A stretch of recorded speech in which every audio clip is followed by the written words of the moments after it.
Alors, deuxième partie de notre série là, pour construire une interface à partir de Glade, hein. Donc, on veut faire une interface pour FFmpeg là, pour convertir des vidéos. Je vous montre déjà le résultat que l'on va chercher à obtenir.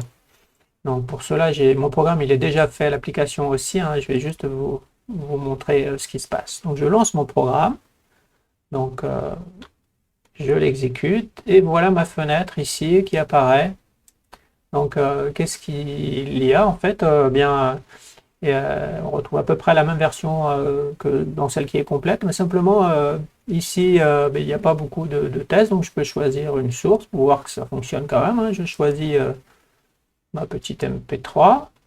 Ici, je vais garder ces réglages-là par défaut et je vais convertir. Et que vous allez voir que quand je vais convertir, dans la console ici, hein, je vais voir apparaître tout le code de FFmpeg. Voilà, vous voyez, c'est en train de convertir petit à petit ici. Et puis là, il a terminé, mais bon, je ne sais rien en fait, puisque ma version, elle est vraiment très très minimale. Je ferme ma fenêtre. Et vous voyez, il est sorti de mon application normalement, donc tout s'est bien passé ici. Je vais juste le lancer une deuxième fois, juste pour nettoyer mon écran. Voilà. Bien, je vais vous montrer maintenant ce que j'ai fait pour arriver à ce stade-là. Alors, je vais déjà vous montrer ici ce qui se passe au niveau de Glade.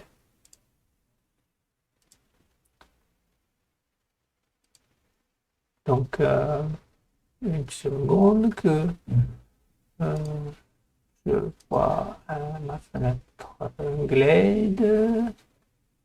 Là, voilà. Pardon. Bien, donc ma fenêtre ici, elle est lancée, elle est déjà créée ici et je vais expliquer en fait ce que j'ai fait. Donc la dernière fois, qu'est-ce que l'on avait vu hein, dans cette fenêtre? Il y avait ici euh, Windows Appli. Dans Windows Appli, ce que l'on avait fait ici, c'est qu'on avait marqué le signal destroy, donc on Windows Appli destroy, et on avait déjà programmé ça. J'avais mis le composant pour avoir la barre de défilement, le viewport, la grille, et à l'intérieur de la grille, je suis venu placer maintenant différents composants. Donc pour moi, hein, si je regarde ma grille, eh bien, comment est-ce qu'elle est constituée? Eh bien, j'ai 10 lignes, donc j'en ai pas besoin de 10, hein, j'aurais pu enlever celle du bas, vous voyez, et puis 2 colonnes, puisque je n'ai utilisé que 2 colonnes ici. Qu'est-ce qu'il y a dedans? Il y a des choses toutes simples, comme des labels ici.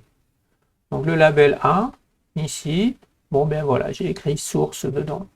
Alors je pourrais venir le placer ici, hein, donc vous voyez, si j'utilise ces alignements, donc 0,5, ça veut dire qu'il est centré. Si je diminue, si j'arrive à 0, il est aligné à gauche. Si je vais à 1, il est aligné à droite. Donc je vais enlever ça en fait, hein, puisque je n'ai pas utilisé ça. Mais si vous voulez vous amuser à voir des positionnements comme vous voulez, vous pouvez les faire comme cela. Ensuite, donc voyez, il y a, tout ça, ce sont des labels. Donc ici, c'est le 2, le label 3, le label 5, le label 4, en fait, eh bien, je l'ai supprimé. Et qu'est-ce qu'il y a d'autre? Donc ça, c'est facile à faire. Donc, rappelez-vous, hein, le label, j'avais expliqué comment faire ici, hein. J'allais chercher ici un label. Voilà. Et puis, je viens le mettre, par exemple, ici. Et là, je pourrais lui donner un autre nom et continuer comme cela. Donc, CTRL Z. Et je reviens ici à ce que j'avais. Alors, qu'est-ce qu'il y a de plus compliqué ici? Eh bien, ici, vous voyez, c'est un File Chooser Button. Donc, c'est un composant pour choisir des fichiers. Je viens ici, donc je lui ai donné un nom File Chooser, vous voyez, j'ai gardé le début, et j'ai mis Entry. Qu'est-ce que j'ai fait ici? Eh bien, ici, vous voyez, comme action, il y a Ouvrir ou sélectionner un dossier. Donc, pour l'instant, moi j'ai sur ouvrir. Donc quand vous mettez ouvrir, en fait, ça veut dire qu'il veut vraiment que vous sélectionnez un fichier. Si je mets ici, si je bascule sur sélectionner un dossier, vous voyez, eh bien, il a changé l'icône et donc dans le traitement, ce sera aussi différent. Donc dans un cas, il va vous sélectionner, il faut que vous lui donniez un fichier, dans l'autre un dossier. Donc là, moi je veux que ce soit un fichier, puisque ici, je vais aller chercher un fichier MP4 quelque part. Dans le deuxième ici, donc celui que j'ai appelé File Chooser Output Folder, et bien cette fois-ci, moi je veux que ce soit le dossier. Donc c'est pour ça que dans l'action, hein, j'ai mis sélectionner un dossier. En fait, il disparaît, il n'y aura plus rien pendant. Il va s'enlever tout seul, je pense. Quand je reviens, vous voyez, il n'y est plus. Ici, qu'est-ce que j'ai d'autre? Eh bien, ici, j'ai GTK Entry. Donc, GTK Entry. Donc là, c'est vraiment simple. Vous lui mettez un nom. Moi, je l'ai appelé Entry Output Name. Et puis, le texte. Donc, j'ai mis le texte par défaut qui est dans la zone. Donc là, contrairement au label, c'est une zone que vous allez pouvoir après modifier. Vous allez pouvoir écrire dedans et vous allez pouvoir agir avec le texte que vous avez écrit pour aller le récupérer et l'utiliser. Dernier composant, enfin pas dernier, avant-dernier composant ici, c'est combo box text. Donc il y a combo box et combo box text. Donc le combo box text, en fait, bien c'est quoi? Vous allez pouvoir ici, vous voyez, choisir dans une liste. Donc là, j'ai mis une liste de 3 choses qui sont des textes. Donc ici, hein, si vos listes d'éléments, ben, il suffit de les rentrer ici. Par exemple, si ici, je mets 720 et 405, ah pardon, ici, cliquez ici d'abord. Donc 720, 405. Voilà, j'ai rajouté un élément à ma liste que je vais pouvoir utiliser. Donc voilà. Donc je peux l'enlever pour garder. Voilà. Donc là, je reviens à ce que j'avais avant. Donc ici, si vous regardez, hein, le premier c'est le 0, le 1, le 2. Donc là, moi ici, j'ai mis que l'élément actif c'était le 1. Donc pour moi, c'est 960 et 540 qui va être la valeur par défaut. Donc là, si je mets 2, pardon, là ça va pas marcher. Donc si je mets 2, normalement ça devrait être 480, 270. Donc je vais mettre le 1, on va voir ce qui se passe. Donc voilà, hein, donc vous voyez c'est assez facile hein, de créer des choses avec ce composant là. Et puis ici, ben, un bouton, GTK Button, là, que j'ai ici. Donc ici, un File Chooser Button, Entry, GTK Entry, ici un Combo Box Text, et puis un bouton. Donc GTK Button ici. Donc GTK Button, ben, qu'est-ce qu'il lui faut ici? Ben, pas grand-chose en fait. Hein. Donc j'ai juste mis ici, voilà, j'ai mis son étiquette qui était convertir. Le reste, c'est tout. Pour l'instant, on a dessiné notre interface. Donc ce qui nous manque maintenant, ce sont toujours ces fameux signaux ici. Donc vous voyez, je les ai placés sur ma grille. Donc là, qu'est-ce qui se passe? Eh bien, la dimension, si je mets par exemple ici un texte, je vais modifier mon texte ici et que je commence à l'allonger, vous voyez, eh bien, il va imposer sa largeur à toute la colonne. Donc, vous allez avoir comme ça des choses qui apparaîtront quand vous allez concevoir votre propre interface. Bien, donc j'ai regardé ça. Maintenant, je viens ici. Donc, si je viens sur la fenêtre, je reviens dans les signaux. Hein, je vous avais montré Destroy qui est là. Je vais maintenant dans les labels. Eh bien, dans les labels, il n'y en a pas, hein, pas pour moi en tout cas. Le File Chooser, ben, j'ai rien mis non plus. Alors, on va voir pourquoi. Ici, toujours rien. Le troisième dans le texte, toujours rien. Ici, rien non plus. Et Donc j'ai oublié le Output, Input, rien non plus. Et le bouton convertir, et bien là oui. Donc là en fait, qu'est-ce qui se passe? Au moment où je vais cliquer, c'est là que je vais aller voir tous les choix qui auront été faits avant. Et c'est là que j'ai mis, rappelez-vous, donc je peux l'enlever si vous voulez, hein, ici. Et puis vous voyez, il me propose des noms, et bien moi, c'est le premier que je veux. Donc on button, oui. Donc quand je commence par un O, il va me donner directement ce bon nom-là. Donc voilà ce qui a été fait ici. Donc de la décoration, j'ai envie de dire, avec des labels et des composants ici qui me permettent d'interagir. Donc un seul signal de plus, c'est celui du bouton dans cette fois-ci. J'enregistre.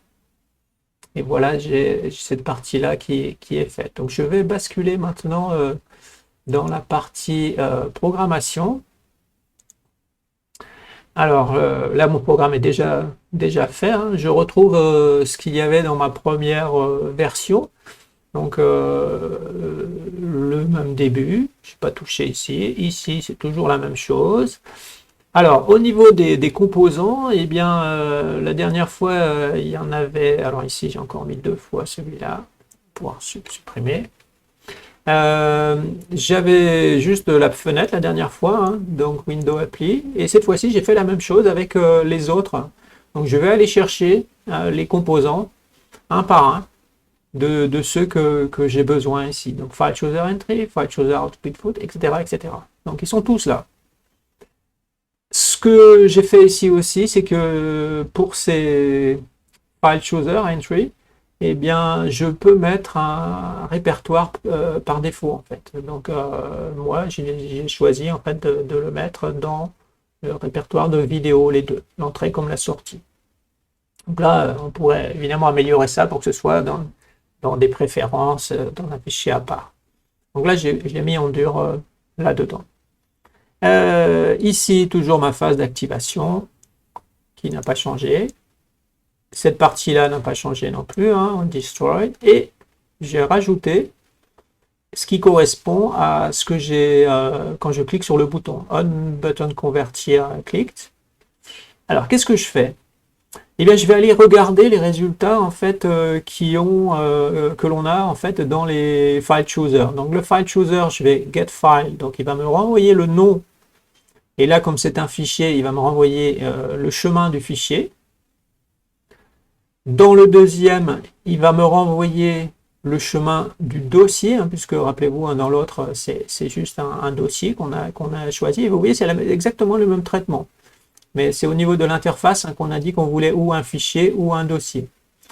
Le troisième, ben, je vais récupérer le nom qu'il y a dans mon entrée. Hein, donc par défaut, c'était output.mp4. Donc si j'ai changé, ben, on va récupérer ce qui est marqué là. Et je vais récupérer la résolution dans ma liste en fait. Donc là, il va regarder qu'est-ce qui a été choisi dans la liste au moment où j'ai cliqué sur le bouton. Ici, avec ces trois lignes-là, eh bien, j'ai demandé d'afficher dans la console les résultats en fait de mes sélections ici. Donc input file, output folder, etc. Résolution. Ensuite, il me faut ma commande en fait que je vais exécuter. Donc pour cela, déjà je vais construire le chemin ici qui correspond à ma sortie. Donc là il y a le dossier plus slash son nom en fait. Donc comme ça je peux lancer mon instruction. Donc là vous voyez l'instruction FFmpeg que j'ai choisi moi. L'option Y c'est pour qu'il écrase en fait le fichier output si il est déjà présent. I-I, ben ça c'est mon entrée avec le chemin complet. Ici, donc l'instruction qui va me permettre ici de mettre la résolution. Après -S, la résolution. Donc que j'ai mis dans le bon format, par exemple 1280x 720. Et puis ici, mon fichier de sortie. Il faut exécuter ça et je le fais en lançant la commande avec os.system là. Et je mets mon instruction ici. Voilà, donc vous voyez mon programme il est il est très court, hein. Donc par rapport à la dernière fois, qu'est-ce qu'il y a en plus? Ici, hein, toute la partie où on va récupérer, pardon, hop là, une bêtise, on va récupérer les noms des composants supplémentaires. Ici, je règle les répertoires par défaut. Je sais pas, j'aurais pu même l'enlever dans cette première version. Et puis, eh bien, il faut que je mette à jour la commande qui correspond à ce que je dois faire quand je clique sur le bouton. Donc, ma commande est là. Donc, on peut relancer cette fois-ci pour voir si tout va bien encore. Je lance. Donc, voici mon appli. Donc, ici, je sélectionne ma vidéo. Pardon. Ici, je pourrais changer mon dossier. Je pourrais changer ici. Je pourrais changer celui-ci. Et donc pour l'instant, vous voyez, j'ai fait des changements, mais j'avais pas mis en fait de signaux là-dessus en fait, hein. Donc là, mon programme n'est pas au courant en fait qu'il y a eu des changements. Mais si j'applique sur cliquer, il va lancer en fait la fonction qui est à côté. Donc là, je vais fermer ici parce que là, j'étais en train de parler alors que vous ne voyez pas ma fenêtre de lancement. Je vais recommencer. Pardon, je vais passer en plein écran. Voilà. Donc là, vous voyez ce que j'étais en train de dire. Donc j'ai sélectionné la source, etc. Et donc à ce moment-là, vous voyez, il n'est pas au courant que j'ai cliqué sur des boutons encore, là, mon programme. Par contre, si je clique sur convertir, oui. Et là, il va exécuter la fonction ici qui va mettre à jour le code à insérer. Donc là, il va aller récupérer le chemin ici de essai.mp4, il va récupérer le chemin de ce dossier, il va récupérer ce nom, cette résolution. Donc on va voir ça ici hein, dans la console. Donc je vais la remonter un petit peu pour qu'on voit peut-être un petit peu plus. Alors je clique. Et là vous voyez, il y a le code qui s'exécute. Voilà, ma conversion est terminée. Je vais regarder au début ce qui est apparu. Donc vous voyez au début, ça correspond ici à print input file. Donc ça c'est le chemin complet, vous voyez, de mon fichier d'entrée. Ici, ça correspond à mon print output folder. Donc là, vous voyez qu'il me donne bien le chemin d'un dossier et pas d'un fichier. Avec l'instruction ici get file name là, pour le output folder. Ensuite, j'ai demandé d'imprimer la résolution. Elle apparaît ici. Voilà. Donc, vous voyez, tout a bien fonctionné, hein. Je récupère les bonnes choses. Et ensuite, bien, mon instruction ici, elle s'est formée avec tout ça. Et je l'ai envoyé, elle s'est exécutée. Et j'obtiens voilà mon programme. Alors évidemment, c'est une version très très basique, hein. Pourquoi? Parce que il n'y a aucun test. Donc si j'avais cliqué sur un dossier qui n'était pas une vidéo, bien j'aurais eu vraiment un message d'erreur. Si j'avais pas cliqué non plus, j'aurais eu aussi un message d'erreur. Donc il y a beaucoup de choses à améliorer. Mais voilà, disons, pour aller un peu plus loin, on a placé des composants. On a eu des composants de différents types. On a rajouté un nouveau signal ici que l'on a traité dans notre programme Python. Donc on a franchi une deuxième étape avec une application qui fonctionne déjà. Elle n'est pas encore brillante, mais voilà, c'est déjà une étape de franchie et donc on va essayer d'améliorer les choses dans les prochaines vidéos.